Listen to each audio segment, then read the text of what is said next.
राम राम। जो भी दर्शक इस वीडियो को बाद में भी देखेंगे उनको भी मेरी तरफ से जय श्री राम।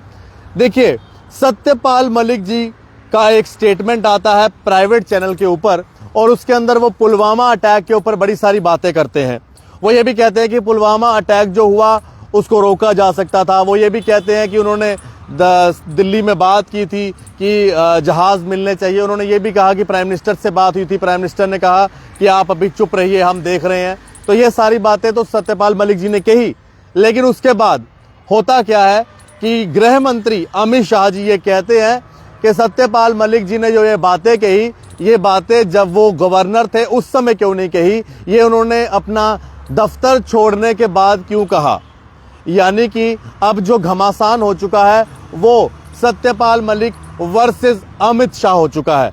मैं आपको बता दूं, गृह मंत्री के स्टेटमेंट के ऊपर अब सत्यपाल मलिक जी ने यह कहा है कि यह कहना बिल्कुल गलत है कि उन्होंने अपनी कुर्सी सरकार से बाहर आने के बाद जो है ये बात कही। उन्होंने ये कहा कि जब 2019 में पुलवामा का हमला हुआ था उन्होंने उस समय ही ये बात कही थी। और साथ ही में सोमवार को जो union home minister Amit Shah ji द्वारा ये एलिगेशन लगाया गया है उसके ऊपर आज जयपुर के अंदर सत्यपाल मलिक जी ने पत्रकारों के साथ बात करते हुए ये कहा कि ये कहना बिल्कुल गलत है कि उन्होंने उस समय सवाल नहीं उठाया, और ये भी कहना गलत है कि आज वो पावर से बाहर आए हैं तो आज सवाल उठा रहे हैं।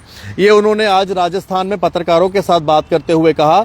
और साथ ही में उन्होंने कहा कि जो हमारे कॉन्वाई थी जवानों की, जो उनके ऊपर हमला हुआ था, वो जब फरवरी 2019 में हुआ था उस समय वो गवर्नर थे और उस समय भी उन्होंने जो है ये बात रखी थी। और साथ ही में उन्होंने जो अभी सीबीआई द्वारा उनको ये कहा गया है कि जो अपना एक बड़ा स्कैम हुआ था उसको लेकर, तो उन्होंने कहा कि उसको लेकर भी वो लगातार अपनी सफाई जरूर देंगे जो स्कैम हुआ था। और साथ ही में कुछ ब्यूरोक्रेट्स की भी बात कही, लेकिन उनके नाम भी सत्यपाल मलिक द्वारा नहीं लिए गए हैं। तो ये कुछ बड़े सवाल हैं जो सत्यपाल मलिक जी द्वारा इस समय उठाए गए हैं। लेकिन बड़ी बात यह है कि जो अमित शाह जी द्वारा एलिगेशन लगाया गया, जिसके अंदर अमित शाह जी द्वारा ये कहा गया था कि जो सत्यपाल मलिक जी ने कहा है वो सत्यपाल मलिक जी ने पावर से बाहर आने के बाद कही। यानी कि जब उनकी कुर्सी गई तो अब उनको ये बातें याद आई।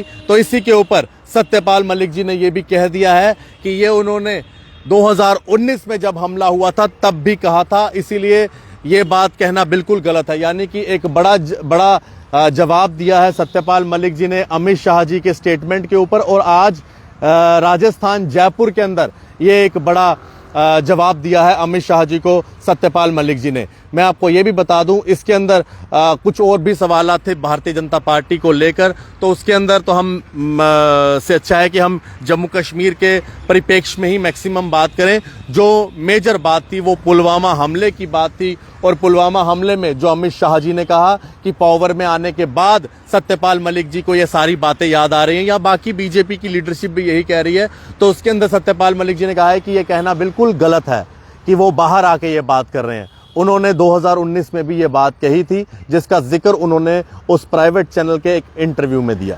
देखते रहे आप जेके मीडिया। तो बड़ा मोर्चा सत्यपाल मलिक जी ने भारतीय जनता पार्टी के खिलाफ खोल दिया है। और पहले जहां पर प्रधानमंत्री जी का जिक्र किया था उन्होंने एक इंटरव्यू में, वहीं आज पत्रकारों से बात करते हुए अमित शाह जी की स्टेटमेंट का एक बड़ा जवाब सत्यपाल मलिक जी ने दिया है। अब ये बात किस मोड़ आगे जो है कौन सा रुख लेगी, इसके ऊपर हम आपको फर्दर अपडेट करते रहेंगे कि क्या भारतीय जनता पार्टी सत्यपाल मलिक जी की इस बात के रिस्पांस पे क्या कहती है, हम आपको जरूर बताएंगे।